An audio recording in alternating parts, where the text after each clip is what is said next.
May 11, 1998. Then Prime Minister of India is going to make an announcement that will remain in the history books of India and make it a global power. Today, at 15:45 hours, India conducted 3 underground nuclear tests in the Pokhran range. These tests conducted today were with a fission device, a low-yield device, and a thermonuclear device. India has conducted its second round of nuclear tests in the Pokhran range. A total of 5 explosions took place in a period of 3 days. The Pokhran test series were conducted in remote region of Pokhran village in Thar Desert, located at northwestern part of Indian subcontinent. Pokhran 2 was a codename for these tests. They had a yield of about 45 kilotons of TNT. These tests were conducted from 11th to 13th May. All of the tests conducted were underground, which had an implosion design. This is the Pokhran range. The Pokhran test range is a key component of Indian nuclear program. Just 4 kilometers from Pokhran 2 is where India made history by making its first nuclear explosion in 1974. The Pokhran 1. Just before we know about Pokhran 1, it is just as important to know why a peaceful country like India had to become a nuclear power. Any time in Indian history have we invaded any country, but reverse has gone. So many countries have invaded us the last 2,500 years. So our work, whatever we are doing for self, that is our national security. That was India's former President Dr. APJ Abdul Kalam. India wanted nuclear technology for 2 reasons: for defending itself and nuclear power. Having a population of 1.3 billion, tapping into nuclear energy would meet all of India's energy needs, replacing other sources. It is important to know how India made it possible when no one was expecting and stunned the world.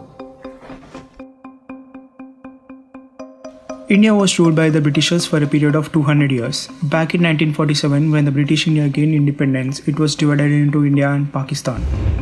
India's lead physicist, Dr. Homi Bhabha, convinced India's Prime Minister Sri Jawaharlal Nehru to invest in atomic energy.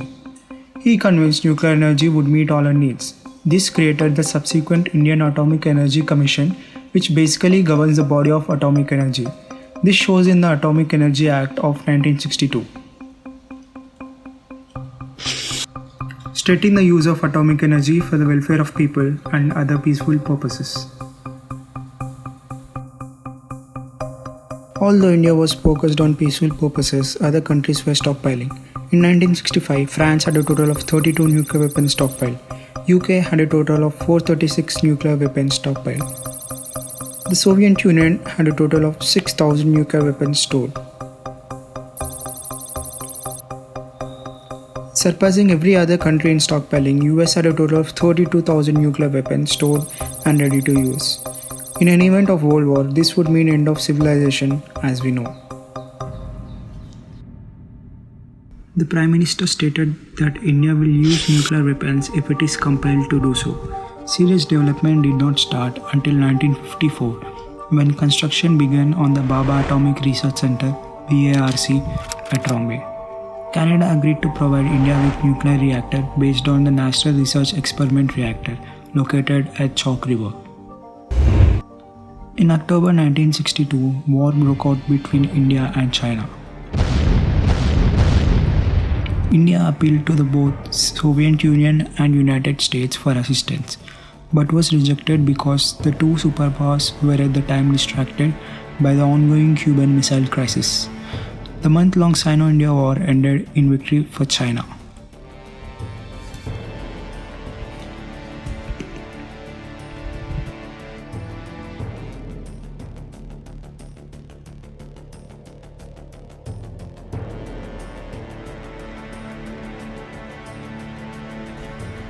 China has tested its first atomic bomb in 1964. This heightened the need of nuclear deterrent in the eyes of some Indian officials.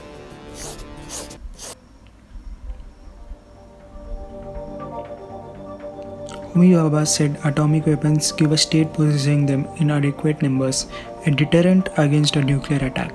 Sadly, he had passed away in 1956 in a plane crash, and India has lost one of its major nuclear players.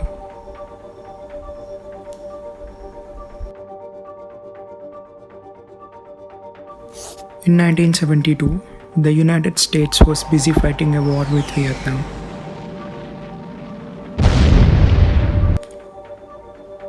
The newly elected Prime Minister Srimati Indira Gandhi officially approved a nuclear test at Pokhran Range after touring the Baba Atomic Research Center.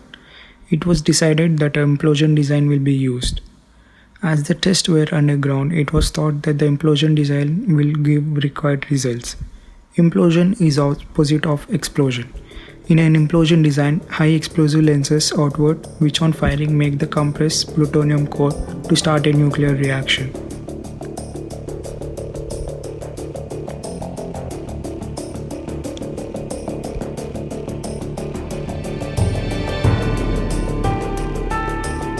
Dr. Ramana led the BARC team of approximately 75 scientists who designed and built the plutonium implosion device. Test preparations were kept as secret as possible. Indian Army was charged with digging a test shaft 330 feet underground at the Pokhran test site, approximately 300 miles southwest of New Delhi. The test was codenamed Smiling Buddha as it was coinciding with the Buddhist festival of Buddha Purnima. The test was confidential, so much so even some high-ranking officials didn't know about the test. India was minutes away from creating history and showing the power of its mind, telling that no one should ever think little of it. On May 18, 1974, the 3,000-pound device exploded with a force equivalent of 8 kilotons. Dr. Ramana conveyed it in an encoded message to Indira Gandhi. The Buddha is smiling.